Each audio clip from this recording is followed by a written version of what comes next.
Hello everyone, welcome back to my channel. So, let's start today with the one and only Mr. Sergey Lavrov, who in a very short clip that I will present to you in a second, will be explaining to everyone listening there and to the journalist who asked that question, why the so-called European leaders are not invited to the negotiating table. As you know, those talks are already taking place in Saudi Arabia between the representatives, the delegation from the Russian Federation, including Mr. Lavrov, and also the delegation from the Trump's administration from United States, including Marco Rubio. And I will be giving you also the article from TASS in regards to that. Then I will take you to a short clip in which you will see those very, very powerful, absolutely shitting themselves now, leaders of so-called European Union. And I will show you a clip with statements from Scholz, who's on his way out, and then with Starmer, who will soon be on his way out, and how delusional they are. We will end this video with very, very interesting comments that I would like you to hear from me, reading you that, because I appreciate your honest feedback about it, okay? So I hope you can stay all the way to the end of this video so I can share this comment with you. And maybe before I say goodbye today, I will play another short clip, music, with some lyrics, because it's about time we have enough of you, Zelensky. So this is the message. This will be probably the title of this video. Now let's go to the one and only, the best diplomat in the world, Sergey Lavrov.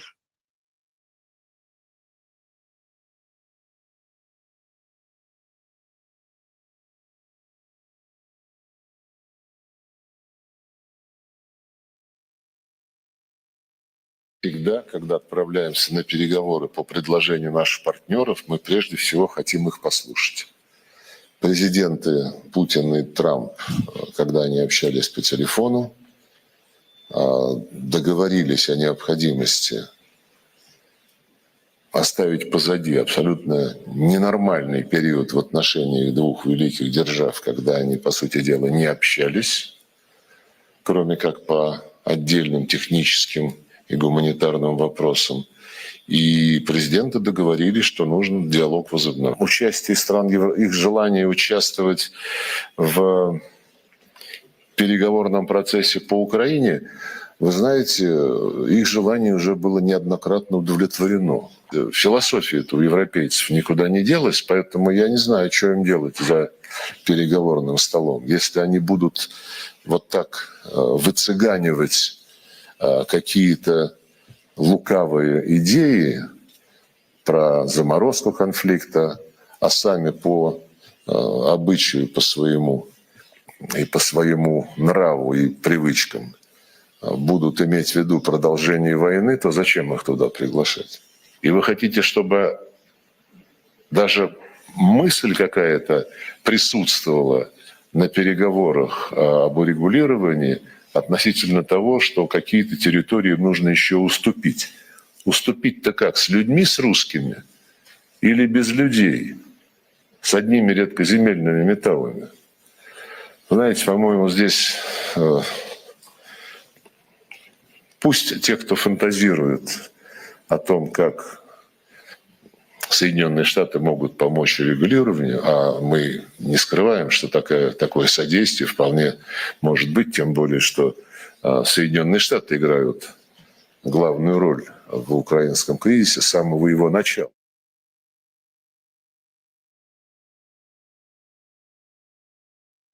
Exactly. Just great. Thank you, Sergey Lavrov. To the point. Like, why would they even invite those people since they have still the same mindset and approach to the conflict? And with that, I will take you to the video that will present exactly what Sergey Lavrov was saying.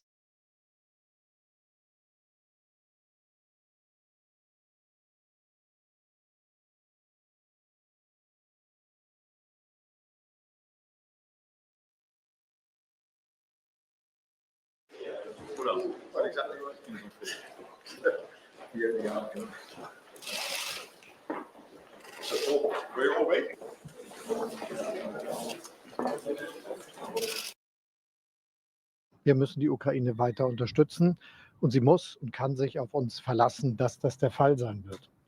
Wir begrüßen, dass es Gespräche gibt über Friedensentwicklung, aber für uns muss und ist klar sein und ist klar, das bedeutet nicht, dass es einen Diktatfrieden geben kann und dass die Ukraine akzeptieren muss, was ihr präsentiert wird.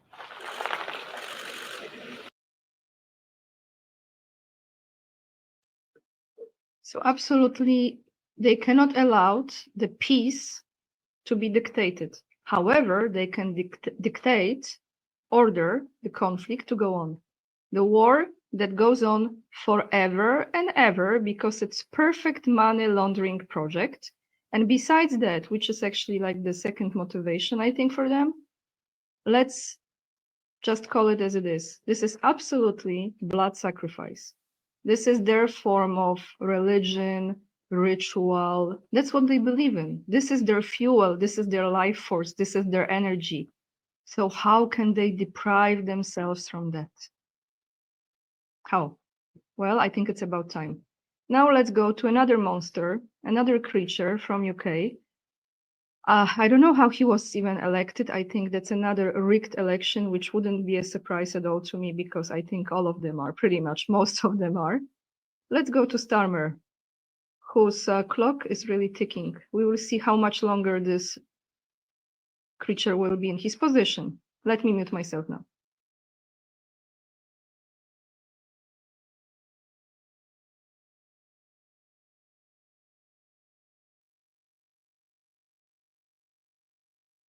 Facing a generational challenge when it comes to national security. Obviously, the immediate question is the future of Ukraine, and we must continue to put Ukraine in the strongest possible position, whatever happens next, and to make sure that if there is peace, and we all want peace, that it is lasting. I think there's a bigger piece here as well, which is that this isn't just about the front line in Ukraine, it's the front line of Europe and of the United Kingdom. It's about our national security. And I think that we need to do more, we need to step up. And by that I mean capability, by that I mean playing our full part when it comes to the defense of the sovereignty of Ukraine if there's a peace agreement, and of course, when it comes to funding and training. So on all those fronts, I want the UK and all European allies to step up and for the UK to play a leading part in that. Well, we have to spend more on defence. That's the reality of the situation we find ourselves in. That's why we made a commitment to 2.5%. We are going through a strategic review of defence at the moment, which is looking at the challenges and the capability. What we now need to do is to make sure that we work together on a plan that can get us to that point. And that's why it's really important, I think, to focus first on the immediate questions in Ukraine, but also to look at the wider picture, which is now we are in this generational point, really, where we do need to step up across Europe in terms of our capability, our funding, and our commitment to defence, because this isn't just about Ukraine, it is about our own national security.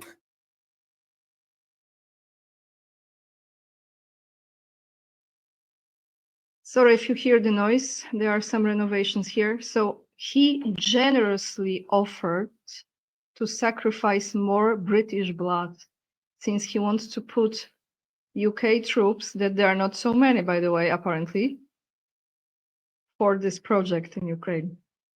And then you will think, like, is he so compassionate? He's so compassionate. He really cares about all those countries that are having the border with Russia, because those are in the biggest danger. So he, from his far, far away land in Great Britain, wants to make sure that he will protect them. Are you kidding me? Are you kidding me? So as he was offering those troops, apparently Scholz, who just said that they have to do everything to support Ukraine, doesn't want him to put those troops. But Scholz, as you know, on the map, that's still legit map, I think, because that's another thing is questionable lately. Germany is still closer to Russia But Scholz doesn't want UK troops to be in Ukraine, but Starmer wants UK troops to be in Ukraine. So explain this to me. This is mental disease, everyone. This is absolutely mental. Let me take you now to the official picture from this meeting. That is the beginning. This is the beginning of those talks, and let's just pray that it will all come to the end as soon as possible. Those are the talks in Saudi Arabia, as you can see. So who gathered there? We have the Foreign Minister Sergei Lavrov and Kremlin-eyed Yuri Ushakov right here. And then we have on the opposite side President Donald Trump's National Security Advisor Mark Waltz. And we have Secretary of State Marco Rubio right in the middle. And we have also US leader Special Envoy to the Middle East, Steve Witkoff, who, as I believe, is a very close friend of Trump. This one right here. I'm not sure how long those talks will be taking place, but they are already in place, which is great.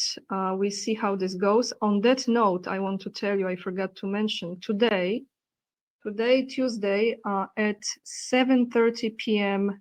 Warsaw time, which is 10:30 a.m. Seattle time, California time, I have live stream scheduled with Andrei Martyanov. So if you have time, make sure to tune in, because this is going to be, I think, great live stream, especially the timing of it. As you know, Andrei is an expert as far as the Russian politics go.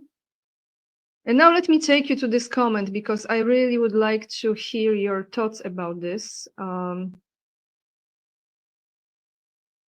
This channel is going on because of you guys, and I respect your comments. However, I know that I am not in the position to please everyone. It's just impossible. And I want to read this comment and ask for your feedback, because I will tell you how I feel about it. From Eric Dulion, I'm sorry if I mispronounce your name, Eric. Your show has become mostly video clips with a little of your opinion. Your show was much better when you gave opinion based off the news of the day, because you would really go in depth and engage more. I do not really like the format of your show, what it has become. I am not saying this out of malice or hate. I just liked your show before you started showing videos a lot of time with a few comments. Someone has responded to Eric and said, I disagree. I think Anya provides much better information with her facts and clips that show how these people are behaving. Watching a grown man cry because he got dressed down by the American vice president is one for the books. So here is my question to you guys. One of the reasons why I started to do this kind of videos is because of the weather. Creating those videos, you know, when someone is in a warmer climate, it's much easier, right, to record those videos outside. When you're not in a freezing cold and it's uncomfortable to even sit down on the bench and read you the news, and when you're walking to flip the pages and bring it to you, it's another thing. So I did this because of my health, because of my energy. And I also think that sometimes some of you were asking to present videos while I'm talking. I am not a professional person as far as this goes. However, I'm trying my best to learn new skills, like this one, for example. And I think at this moment, when there is so much going on, and we have winter, and it's pretty cold in Poland right now, I prefer to do videos like this. And I think you are not able, none of you is able to 24/7 scroll through all the news and pick up everything. So what I'm doing, I'm picking up certain moments or certain events that maybe you skipped or maybe you didn't have time to see. And I'm trying to present you my side of what I focus on, or what is, in my opinion, at this moment, the most importance, in my opinion, and what is the most interesting, in my opinion. But this is just me. There are many other channels, and they might present different topics, different news, different angles.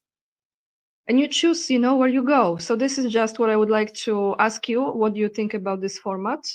When I travel to the warmer place, or, I have a moment I can record outside, I will definitely do it. But I chosen to do it like this. I have provided you tons of videos, especially from Russia and many other countries, that I was outside. And many of you don't realize that when you record in a winter like that, especially like in Russia, it's not easy, and to even record it and to have energy and to read you the news. But I was doing this because I really wanted you to see the country and have more experience, not just hearing me talking about the news. And you know what, maybe let's light this end of the video with the lyrics, because I think we are at this point when Zelensky is absolutely irrelevant, and this couldn't be more obvious. So let's end with some lyrics that is a goodbye message for Zelensky. And with this being said, I wish you a wonderful day. All the links will be attached down below in the description box. Lots of love. And remember, we are the leading edge and we are saving humanity.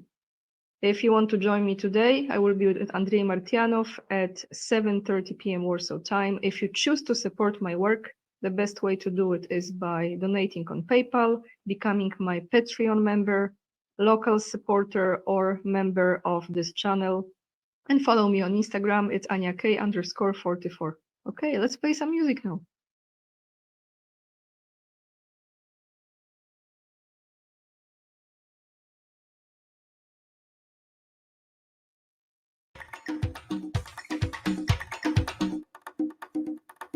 Go away, won't you just go away?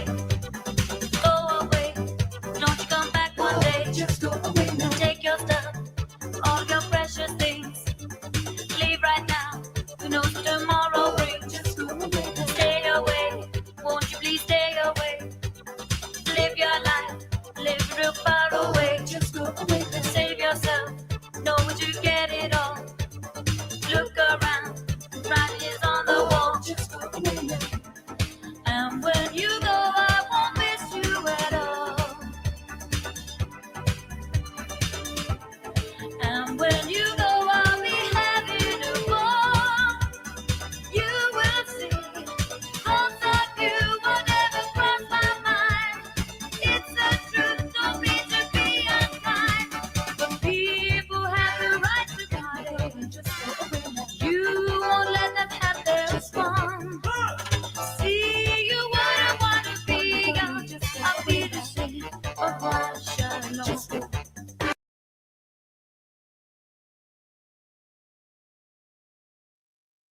That's it for today. See you tonight at 7:30 p.m. Bye, everyone.